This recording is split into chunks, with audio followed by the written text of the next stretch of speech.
জয় যিশু। প্রভুর বাক্য বলে, যাকব 2:8-9 যাহা হউক, তুমি আপন প্রতিবাসীকে আপনার মতো প্রেম করিও।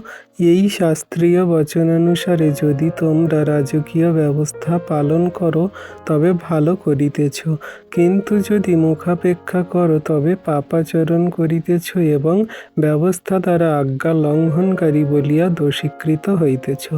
আমেন।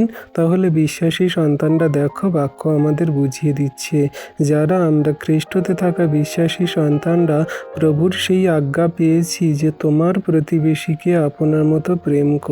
তাহলে এই যে আজ্ঞা পেয়েছি, আমরা যদি ওই আজ্ঞাকে মেনে সঠিক রূপে যদি কার্যকারী পালন করে চলছি, সেই রাজকীয় যে আমাদের রাজা ঈশ্বর প্রভু ব্যবস্থা দিয়েছে, সেই আজ্ঞাকে, সেই ব্যবস্থাকে যদি আমরা সেই পালন করছি, তাহলে ভালোই করছি এবং জীবনের পথে চলছি। কিন্তু যদি মুখাপেক্ষা করি, আমরা সেই সমস্ত বাক্যকে না পালন করি, মানুষকে দেখে হিংসা করি, আমার সেই প্রতিবেশী, গ্রামাঞ্চল, ভাই বন্ধু এবং প্রিয়জনেরা সমস্ত জনের প্রতি যদি হিংসা চোখে দেখি, নানান রকম ঝগড়া অশান্তি বিবাদ করি, মন্দতায় জীবনযাপন করি, তাহলে আমি পাপ আচরণ করছি। এই ব্যবস্থা দ্বারা, এই আজ্ঞা লঙ্ঘনকারী ব্যবস্থা দ্বারা আমি দোষীকৃত হব। ঈশ্বর প্রভু আমার বিচার করবেন, আর এমনভাবে আমি সেই পাপে পতিত হব যে আমার আর সেই পরিত্রাণ পাওয়ার বা ক্ষমা পাওয়ার কোনো রাস্তা বা পথ থাকবে না। তাই প্রভু যে সমস্ত আজ্ঞা দিয়েছে, আমরা সবাই, সকল খ্রিস্ট বিশ্বাসীরা পালন করি।